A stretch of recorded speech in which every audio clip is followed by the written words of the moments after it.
કચ્છના 2 દિવસીય પ્રવાસે પધારેલા મુખ્યમંત્રી શ્રી ભૂપેન્દ્ર પટેલે આજે દ્વિતીય દિવસે ભુજ કચ્છી લેવા પટેલ સમાજના સરદાર પટેલ વિદ્યા સંકુલમાં આયોજિત રાષ્ટ્રીય કક્ષાની સિનિયર મહિલા હેન્ડબોલ ચેમ્પિયનશિપનો મશાલ પ્રજ્વલન સાથે ટોસ ઉછાળી પ્રારંભ કરાવ્યો હતો।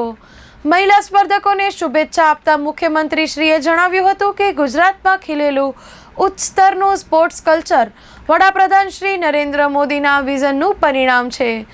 શિક્ષણની સાથે વડાપ્રધાન શ્રીએ રમતગમતને આપેલા પ્રાધાન્ય થકી આજે દેશભરમાં ખેલો ઇન્ડિયાથી સ્પોર્ટ્સ પ્રતિભાઓ ઝળકી રહી છે।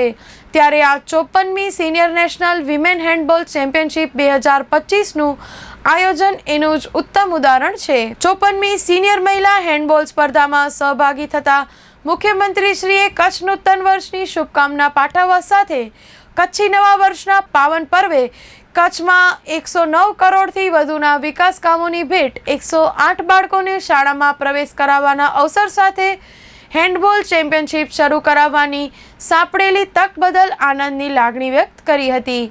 મુખ્યમંત્રીશ્રીએ જણાવ્યું હતું કે વડાપ્રધાનશ્રી દ્વારા ખેલે તે ખીલેના મંત્ર સાથે વર્ષ 2010માં શરૂ થયેલા ખેલ મહાકુંભના માધ્યમથી છેક છેવાડાના ગામડાથી લઈને મહાનગરોના ખેલાડીઓના કૌશલ્યને બહાર આવવાની તક મળી છે।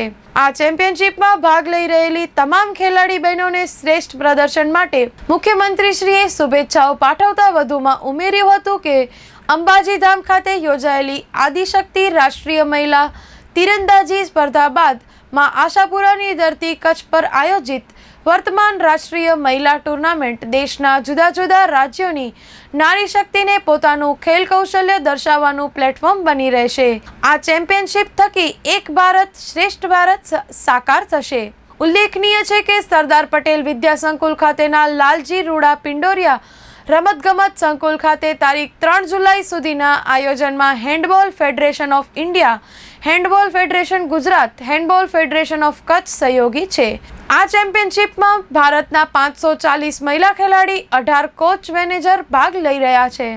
સ્પર્ધામાં અર્ધલશ્કરી દળો જેવા કે એસએસબી, બીએસએફ, સીઆરપીએફ, પંજાબ પોલીસના ચુનિંદા મહિલા ખેલાડીઓ સંબંધિત રાજ્યોની ટીમોમાં ભાગ લઈને પોતાનું કૌવત દર્શાવશે।